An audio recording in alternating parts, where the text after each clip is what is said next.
Imagine living your life after 50 and feeling energized and excited about your future. Welcome to the Women in the Middle podcast, the podcast for women who are ready to figure out what they want and create the life they deserve.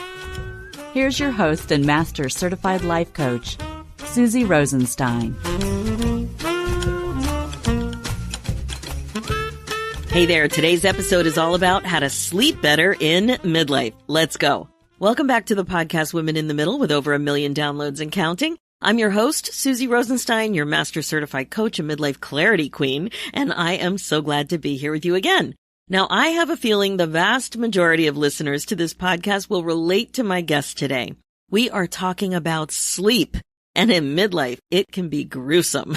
I think you know what I mean. So we're going in, and it's going to be interesting. You will raise your awareness and get some questions that you've been thinking about for a while answered too. I would bet on it.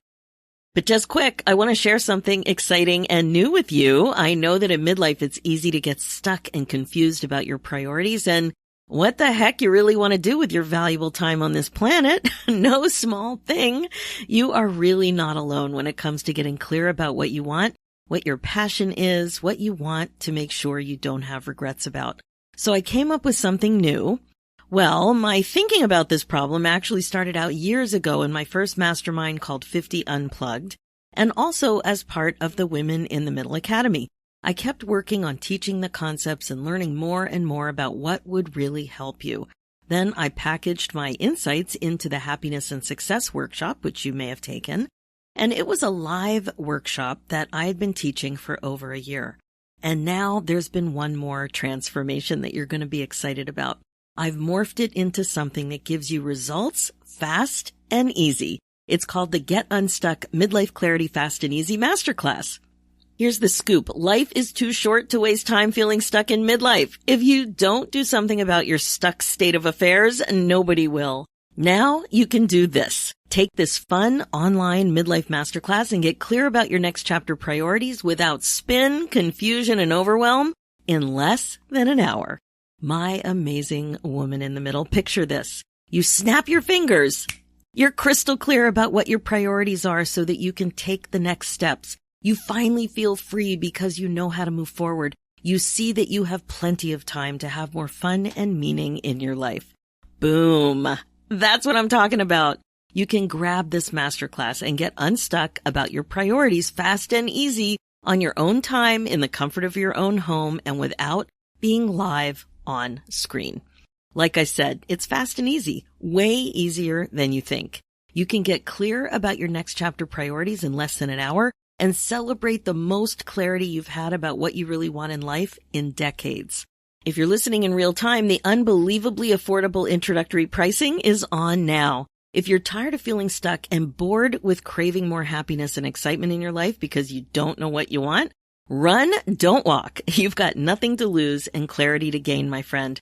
Head over to www.midliferoadmap.com and download Get Unstuck Midlife Clarity Fast and Easy and get started. And you may have noticed that, you know what? I am a little excited about my new virtual masterclass, and you will be too. This masterclass is that good and that affordable. You are gonna flip. Okay. Now, let's talk about everyone's favorite topic, sleep. You know, catch some Z's, get some shut-eyes, sleep like a log, snooze, catch 40 winks, all those things. Specifically, this week's episode is about how to sleep better in midlife with special guest Morgan Adams. Morgan is a holistic sleep coach for women who struggle with getting a good night's sleep consistently. Her goal is to help women feel better and live better, and the key to both begins with a good night's sleep. Sleep is a huge problem for midlife women and can have surprising negative health effects. Morgan is also a former insomniac who went almost a decade using prescription sleeping pills despite knowing that her overall sleep quality suffered. She's also a 2-time breast cancer survivor who advocates for a lifestyle of disease prevention and integrating holistic strategies for cancer treatment. If you're like so many midlife women struggling with your sleep, I'm sure you're going to get a lot out of this episode. And also, please note, the information shared in this podcast is intended for your convenience, entertainment, and education, and isn't geared to your personal situation. It's not a replacement for care or advice from your own medical professional. So as always, you may have some things you want to follow up on. So please seek a suitable professional to advise you on your personal situation. I don't think you'll be nodding off during this interview. It is way too good. So please enjoy. Hi, Morgan. Thanks so much for joining me today on the Women in the Middle podcast. Thank you, Susie. I'm really excited to be here chatting with you.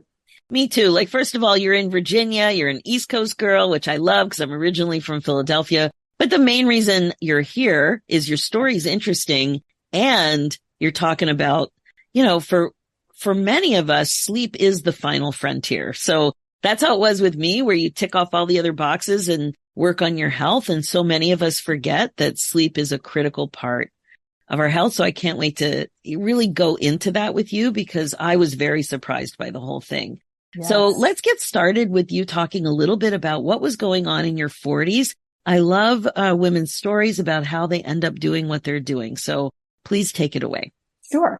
Well, in my 40s, I was mainly working in the healthcare field, not as a direct provider, but in more of the communications and marketing of healthcare systems and public health. And when I was 48, I lived a pretty healthy lifestyle, I thought, on the surface. But as I delved deeper, I learned I wasn't really doing a lot of things the right way. But when I was 48, I was diagnosed with breast cancer. And it did come as quite a shock because, like I'd said, I thought I was living in a very healthy way.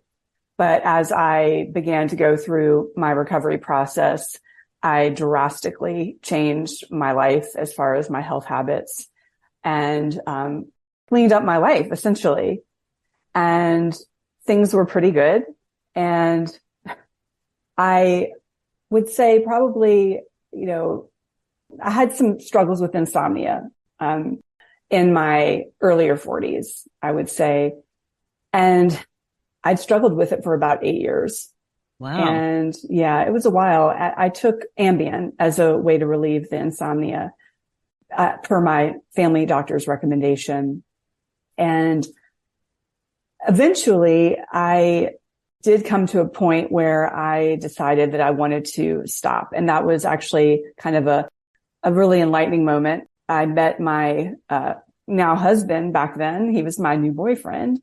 And he said something to me that just really shook me. He said, when you take those pills at night, you kind of turn into a zombie, and it freaks me out. So I thought, okay, he's right. These pills are not serving me well. I had a lot of residual side effects the next day. I mean, it did get me to sleep faster, but those side effects were really impairing my life, impairing my work. Can you give an example of a side effect? Yeah, for sure. So I had a lot of just real brain fog and grogginess, usually up until about lunchtime. And when I started doing more research, recently and several years ago about sleeping pills, what I came to learn is about 80% of people do have residual side effects similar to what I had. And in fact, in 2013, right as I was beginning to, stop the sleeping pills, the FDA issued a rule that the Ambien dose for women had to be cut in half because essentially women were getting overdosed on Ambien, hence those really severe grogginess side effects the next morning. Wow, this is interesting to me. So you'd already been on the path to clean up your health. And I was wondering, though, what was one of the surprises that was for you when you were thinking about getting healthier versus already living a so-called healthy life? What came up for you as you took a good look at that? Yeah, I would say, probably the most impactful thing was my alcohol use. I was, probably, now that I think about it, I've had to really, delve into those habits that I think set the stage for breast cancer. I don't want to say alcohol was the one thing. I think that breast cancer is such a multifactorial type of disease. Many things can impact its emergence. But I think that alcohol was, a significant player. And what we know about alcohol is it does raise your estrogen levels. And I had estrogen receptor positive breast cancer. So there is that theme there. I think I was probably drinking 12 glasses of wine a week. And I didn't really think a lot of that I thought, okay, I was drinking, maybe 3 or 4 times a week, a few drinks each time. I wasn't going out and partying. It was mostly at home with my husband or a friend or whatever. But as I began to really kind of unpeel the alcohol, I started to understand that was in fact heavy drinking for a woman. I think it's over 7 drinks for a woman is considered heavy drinking. And that really shocked me. So I scaled way back on my drinking for one. Wow. It's so interesting because just this year or last year, the low risk drinking guidelines came out, and I think everybody was shocked by what low risk really means according to newer research. So wow, very insightful. Mm-hmm. Yeah. Other things I did were I cleaned up all of my skincare, makeup, personal care, cleaning products because there were lots and lots of hormone disrupting chemicals in those. I cleaned up my diet, took a lot of the additives and the seed oils and processed foods out of my diet and went to a more whole foods diet. So, I mean, I made very, very large changes. Yeah. That, it's interesting because even though I did have breast cancer, I felt during that process of getting better, I felt more healthy than I did before breast cancer. Wow. I ended up not actually getting conventional breast cancer treatments. So when I got diagnosed, I decided to go the more holistic route. I went to a clinic in Cancun, Mexico for 3 weeks for treatments that are not really offered in North America, in the States. So I didn't do the chemo or the radiation. Instead, I did treatments that were more like vitamin C drips, hyperbaric oxygen chamber, sauna. So I did a lot of really enriching types of practices that did not make me feel badly during my healing process. So I had an interesting experience during that cancer journey because I did not look sick. I actually looked more vibrant and alive and glowing than I did before I technically was sick. Really interesting. So. Wow. Okay. So then that's going on. And then it's funny that when you were looking into all that, you didn't think of the medication in the same way as cleaning up your health until somebody that really cared about you pointed something out. Yeah. I mean, I kind of felt like a medication was like not the same thing, really. Right. But it was really more of the medication side effects that really kind of made me pause and stop. I did end up just tapering off the medication, and I really don't like, now that I know about sleep and sleep meds and I'm a sleep specialist, I understand that you really need somebody to help you through the process. The first step is really to go to your healthcare provider who prescribed the medications and ask them to provide you with some kind of taper schedule, because abruptly discontinuing them can be really uncomfortable. It can lead to rebound insomnia.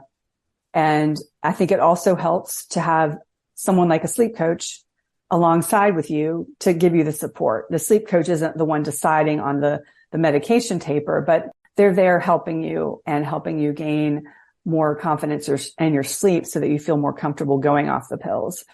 But I didn't know all this back then. So right. I was kind of winging it. And fortunately it worked out. Fortunately, it worked out for me that I was able to get better sleep, and I slept very well, until the pandemic started. And, in that first 2 months of the pandemic, that March, April time period, my sleep really started to decline. And I got very, nervous about going back into full blown insomnia. So I started to research sleep. I got an Oura Ring to start tracking my sleep, and I was able to get it back and get better sleep again. And what was it about the Oura Ring? Because I just got one actually. Oh, I noticed that on your hand. Yes. So tell me what about it with you helped you? Yeah. So I think that, when you have an Oura Ring, you can look at the things that you do. For example, I'll use alcohol for an example. If you are drinking too much, too close to bedtime, what you will probably notice in your Oura Ring scores the next morning are lowered readiness and sleep scores. And so, and also, eating late at night or eating sugary foods, heavier foods at night will lower your sleep scores. So when you are able to notice and make that connection between what you consumed and your sleep score, most people are more apt to make a behavioral change. So I think they're really great tools for a lot of people in making those tweaks to their behaviors. So when I started learning more about sleep, I just organically started to share it on Facebook. And I found out that a lot of my friends during that early stage of the pandemic were struggling with their sleep as well. And I just became enraptured with the whole topic of sleep. That was 2020. So I had this revelation, I think it was summer of 2020, because of that breast cancer experience. I really did feel like my calling was to help women with their health, but I really just wasn't sure how that would play out, in what realm I would help them. And all of a sudden it was like sleep. I'm going to become a sleep coach for women, because I really truly understood at that point that sleep was the foundation upon which the other pillars of health are built. And so that was, 2020. I did all of my studying, all of my courses and certifications, and started coaching people in 2021, and then got a second breast cancer diagnosis right as I was beginning my business. And, it was a very stressful time because I had made all these health changes, right? I was like convinced that I was never going to have a recurrence, and it just came back, and that it was devastating to me. But I'm the kind of person that I just felt like I can't stop the train now. I'm starting to coach. I'm starting to help these women with their sleep. I can't just stop what I'm doing. It helped me actually get through the second breast cancer experience. Just building my business and building my clientele was really helpful in helping me get through that second breast cancer. What was the main reason that it was helpful? I just felt like I had a mission and a purpose rather than just stopping the business and just doing nothing. I felt like the doing nothing helped. It served nobody. It didn't serve me. It didn't serve other people. So I didn't stress myself out in terms of like taking on like too many clients. Like I took on the number of clients I felt that I could manage, because there were disruptions with like a surgery and, just various doctors calling back and forth. I decided to still see clients, but just not like have like a full book of clients. So, that kept me going. It gave me just this sense of like, you're doing something to help other people instead of wallowing in, poor me, look at the second diagnosis, Well, except there was a lot going on. I mean, you had to manage your own anxiety and exhaustion from dealing with all this new stuff, I would imagine, and surgery. Like that's a lot to manage. Yeah. Now, fortunately, so my mastectomy was in November of 21, and I bounced back from that really quickly. So it was, and I didn't have any of the chemo or the radiation. So it was just, because I had built up my health to this point, like I was, in shape and eating well, sleeping well. I think that when you're in that kind of physical state, having a major surgery, allows you to recuperate more quickly. So I had a pretty smooth, exit out of that. And here I am now 2 years later, almost 2 years later after that surgery. Oh, amazing. And doing really well. Yeah. Amazing.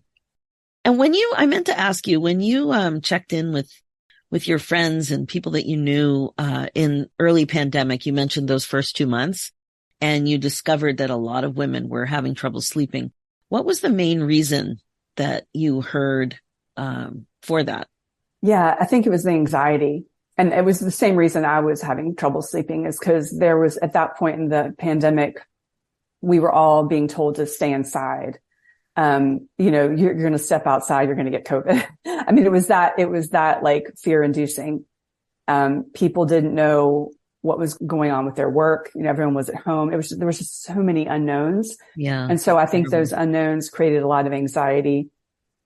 They created a lot of weird dreams for people. I don't know if you recall that, but there was a lot of weird dreaming. I don't remember the dreaming, but I remember I had to have a thought at the ready that I would use as a mantra as I went to sleep. Because the anxiety was off the charts, and I put a single bed in our family room so I could get out of our bedroom with my husband because he had to work in the hospitals, and I was just freaked out completely. So I was in the family room with my mantra, everything's okay now.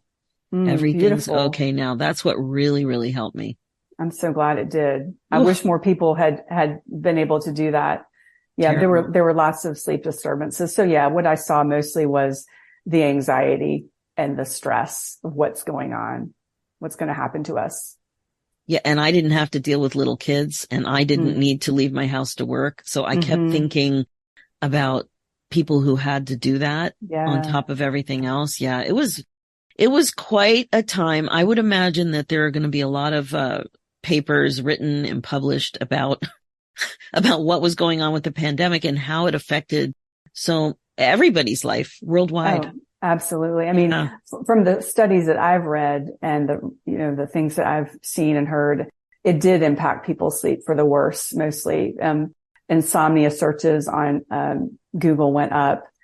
There were more people seeking help for sleep, and there are not many sleep doctors out there.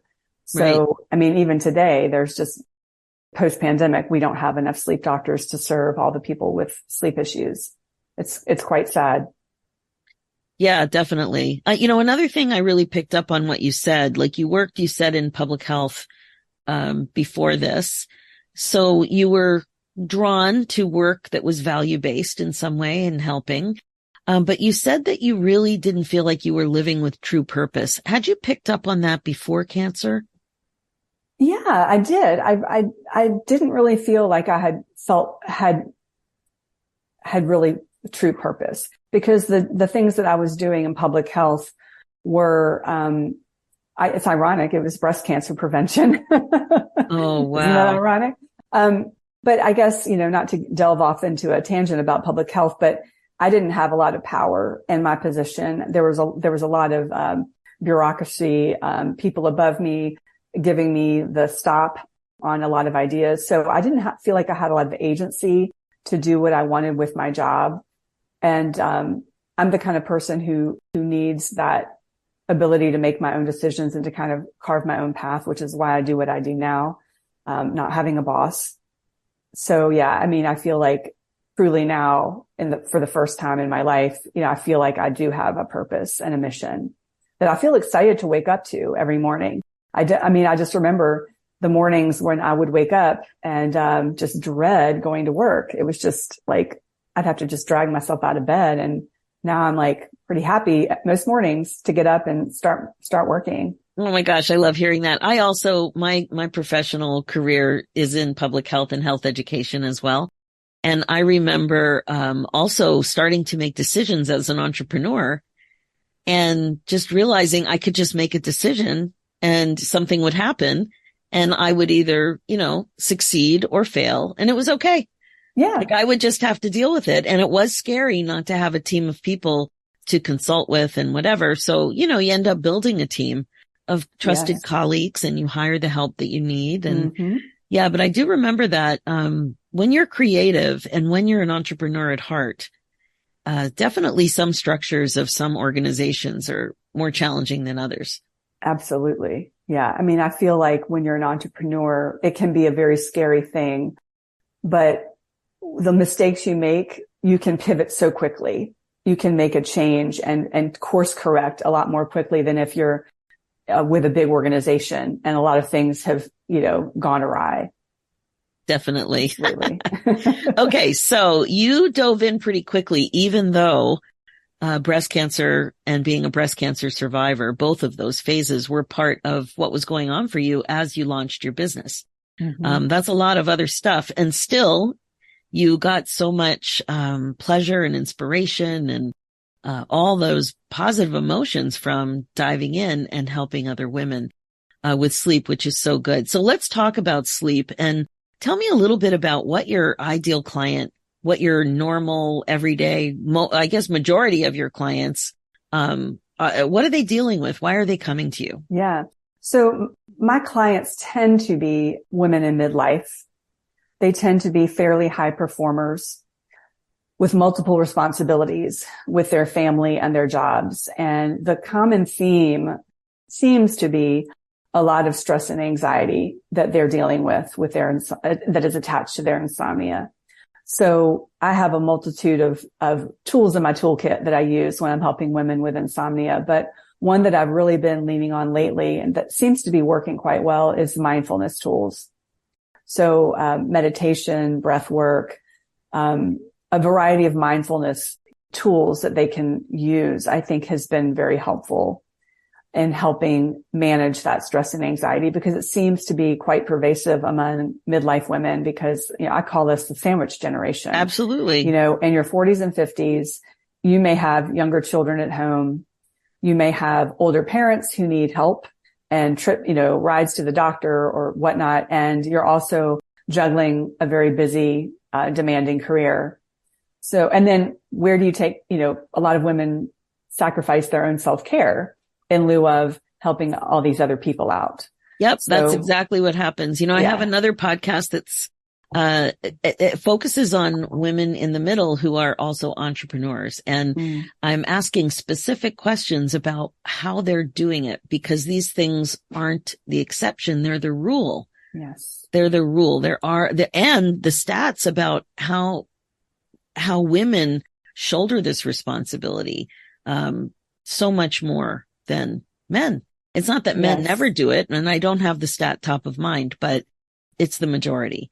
It's very, very common for women to have that extra, I don't like to use the word burden, but, a commitment, a responsibility, a sense of other things that must be done. And of course, a lot of them have to do with family, and they love their family and they want to help, but it can be very disruptive, and it can be a whole lot of extra stuff. Yes.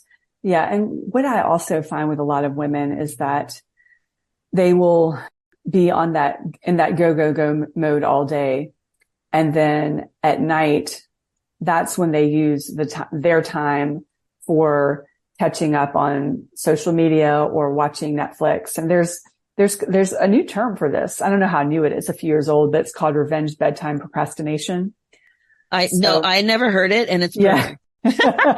Yeah. Well, this term's been around, I think, since maybe 2017. So it's relatively new, but essentially it's when people feel like they have no time during the day for themselves, they kind of like take that time back at night. And it's sort of like taking revenge, right? So they end up binge watching Netflix until past their bedtime, and then they feel bad the next day, but they repeat the cycle.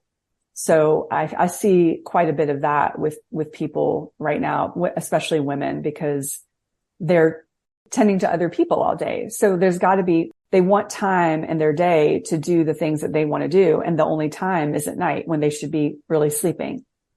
So, yeah. Yeah, I'm so, I can't believe there's a term for that, because that describes what I've been guilty of doing and my friends. So, wow.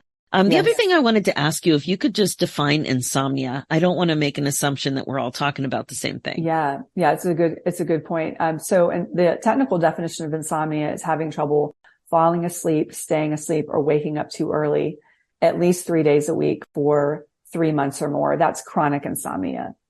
And there's also another definition, and all of that has to create some kind of daytime dysfunction or dissatisfaction. So that's chronic. Then there's acute, which is the same criteria, except it lasts less than 3 months. With acute, a lot of times it's because of a situational thing, a divorce or a death. And those things often work themselves out, but sometimes they don't, and they lead to chronic insomnia. And that's really when it's kind of important that somebody get a professional involved, because it can really kind of create a life of its own. So, I've been working with people who've had insomnia for 20 years before they before they get help, because they're trying to do so many things on their own. And when you are trying to solve your insomnia on your own, sometimes you run into blind spots, and having someone work with you, like a coach, can help you see the blind spot and help you course correct and provide different modalities that you hadn't thought of. So. Wow. So right now, first of all, insomnia, I thought, was mostly about not being able to get to sleep. So thank you for correcting that. And I don't know if you're a listener, if that's what you also thought it was. But the other thing I'm thinking about, I mean, I can get to sleep probably because I'm sleep deprived. No problem. But we have a dog who likes to go out in the middle of the night. And he's large, so it's very easy for him to lean over the bed and poke his head into my head and wake us up. And the other thing is the peeing in the middle of the night. So I'm finding that those two things, like I would be asleep and I would stay asleep if the dog didn't wake us up. And then the other thing about the peeing, I don't even know what to do about that. Yeah, that's a really, as we get older, that tends to be a more common occurrence. And when you're peeing 2 or more times a night, it's called nocturia. And so, once or twice during the night is probably okay. But if you're peeing more than twice, it's probably good to get checked out because it could mean sometimes sleep apnea or diabetes. One of the things that I really try to focus on with my clients who have this issue, and it's just so common, is to really be mindful about your fluids in the evening, really trying to front load your water because we want you to be hydrated. We want you to be a very hydrated person because this is the conflict, Morgan, because it's like, I'm trying to drink my water. I'm really focusing on my water. I've got my water bottle on my desk and then there's another problem. So when should you cut it off? Yeah. So I would say probably I try to cut mine off around 6. Really? Yeah. Oh my gosh. Yeah. It's something to consider. So you want to make sure that you're getting your water requirement met throughout the day. Wow. But what I do is I front load the water. So I'm drinking the bulk of my water by lunchtime. So like gradually over the course of the day, I'm pulling back on the water. So I may stop drinking the water around 6, but I'll have water if I'm taking, like any kind of supplement or whatever. I'll take the water and take a few swigs, no problem. But to like chug water before bed, not to meet your hydration requirement is not a good idea. What about a cup of tea or something like that? That could also impact it too, because it's a liquid. And then another thing, this may sound kind of obvious, but is really making sure that you pee the right before you get into bed. Like that's the last thing you do right before you get into bed is make sure that your bladder is empty. And sometimes you also want to consider some of the foods that you eat at night. So foods that have a lot of water content, like if you're having like a smoothie or a salad with a lot of water content, that could, definitely impact that hydration quotient, right? It's so funny that it does seem obvious that if I don't want my dog to pee at night, I would stop making his water available by a certain time. And I have no trouble with the message that, I've noticed that I can't eat late at night because then that also causes problems, not just weight, but reflux and like, who knows, like all kinds of other problems. But so I don't mind eating dinner at 5 and my kids are making fun of me and whatever. But this idea to cut off my own water consumption, the majority of the water consumption, not chugging. I don't usually chug at night, chug the water. I get that. But yeah, it just seems like such a healthy thing to do to have water all the time. So you're right. It does seem obvious, but we have to talk about it because it wasn't obvious to me. Yeah. Yeah. I mean, most people need the reminder. Yeah. Most people need the reminder to have most of it during the day and and it's something to experiment with. You can try, it depends on your bedtime too. I have a 9 o'clock bedtime at 9:30 around that time. So 6 o'clock is a good cutoff for me. But if you're going to bed at 11 or later, then maybe you have your water cutoff is at 7 or so. So it's something to just play around with for each person. Right. Yeah, that makes sense. So what's it like, to work with a sleep coach? Like, what do you do? I would imagine there's an audit or something at first. Yeah. So there's a lot of questions that I ask in the beginning because what I'm really trying to do is figure out the root cause. So once we figure out the root cause, we can start creating interventions to address that root cause. So I call myself a holistic sleep coach because I'm really looking at you as a whole person. So I'm looking at your food, your movement, your hydration, your morning and evening habits. Like how do the anchors of your day look? How do you manage your stress? What is your chronotype? So are you a morning lark or a night owl? Are you living your life according to your chronotype? How does your bedroom look? Are there a lot of electronics in it? So there's so many factors at play to investigate that are really a part of sleep coaching. And then I think really what sets sleep coaching apart from anything else is the accountability. So once we decide what the behavioral interventions will be, then, some of them can be a little bit challenging for people. I'm working with a client right now who has a lot of disrupted sleep, and we think that it's because of alcohol intake on the weeknights, right? So she's committed to only having alcohol on the weekends to see if that changes her sleep patterns. And that's a hard habit to break. I mean, I've been in her shoes. I understand how hard it is to give up the evening wine. So having a coach, helps, fulfill those, behavioral changes. There's something called the Hawthorne effect. You're probably familiar with this as a coach yourself, but it's this concept of your behavior changing because someone is watching. So ultimately, having that accountability, I think, is really impactful for sustaining those behavioral changes. One thing that I've introduced to my whole scenario in the last, I guess 2 years, it was during COVID, was a weighted blanket. And I have to tell you, it's amazing for me. So are your clients finding weighted blankets useful? I haven't had a lot of clients use weighted blankets. Interestingly enough, I use one myself and I really, really do like it. And I miss it when I travel because I'm not lugging a 15-pound blanket with me. That's everywhere. It's heavy. Like I even got my kid to carry it out to the car and he's like, what is this? Mom, what you got in there? Yeah, it's an awesome thing to use for a lot of people. There's not a lot of data backing it up really, because I did some research on it, but the whole weighted blanket thing seems to have stemmed from using it with, I think, autistic and anxious children in the beginning. Yeah. So a lot of people who have sleep anxiety end up finding it really useful. I think they're great. I mean, I think it's a really accessible intervention for a lot of people. So yeah, I'm glad that you found it to be useful. I think the only pushback I've gotten with people about it is they're afraid it's going to be too hot. That's right. And I've heard that too whenever I bring it up. And I've noticed two things. One, you stick a foot out. That really seems to help. But the other thing is that the covers for the weighted blankets they're not all the same. Right. So the one that I have in my bedroom has more of a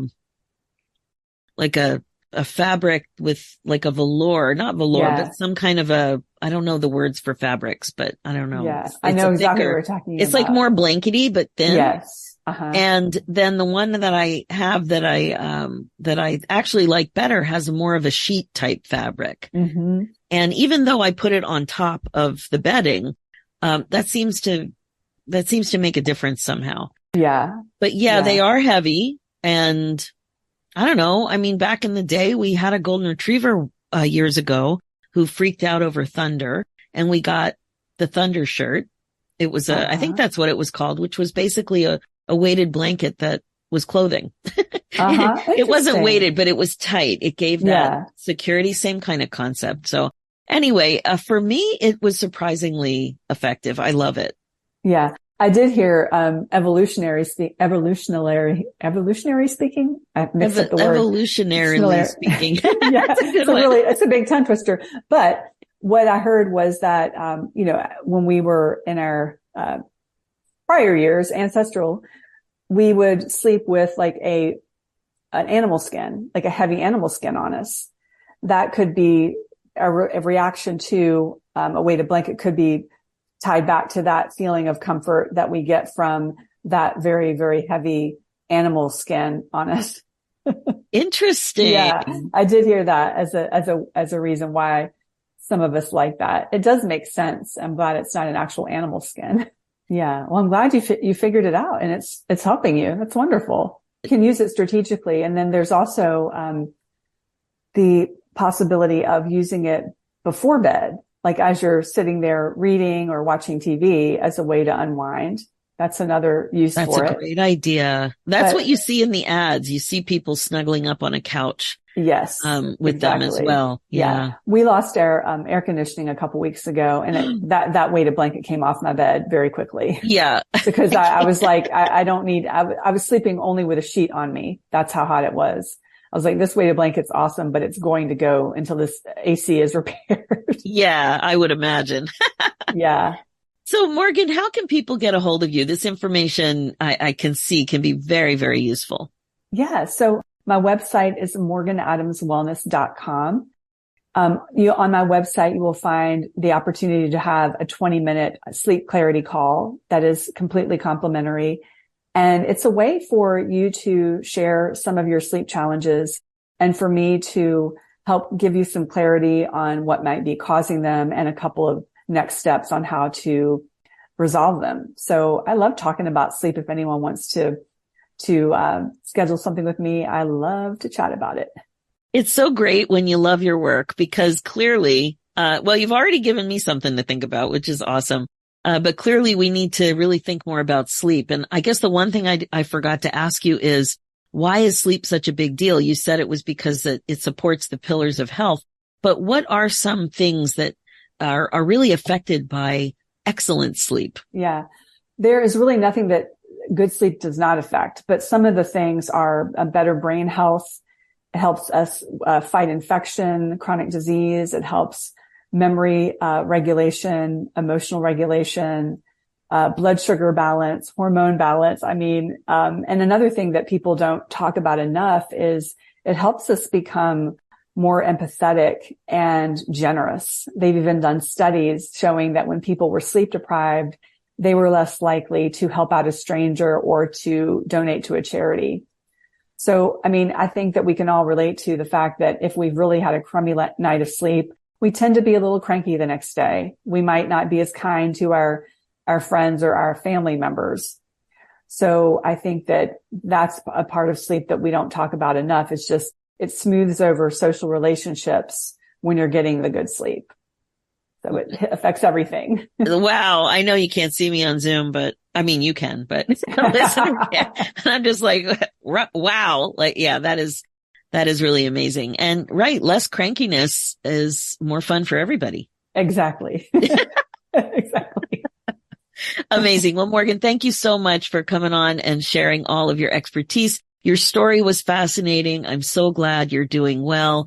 And it's just such a great reminder that, you know, giving back the way you are with your business and helping people in such a critical way, that motivation and inspiration came to you when your own life was very difficult. So that power of doing something like that was really useful for you in your own healing as well. Yeah. Yeah. Thank you so much for giving me the opportunity to share this. So good. Thank you.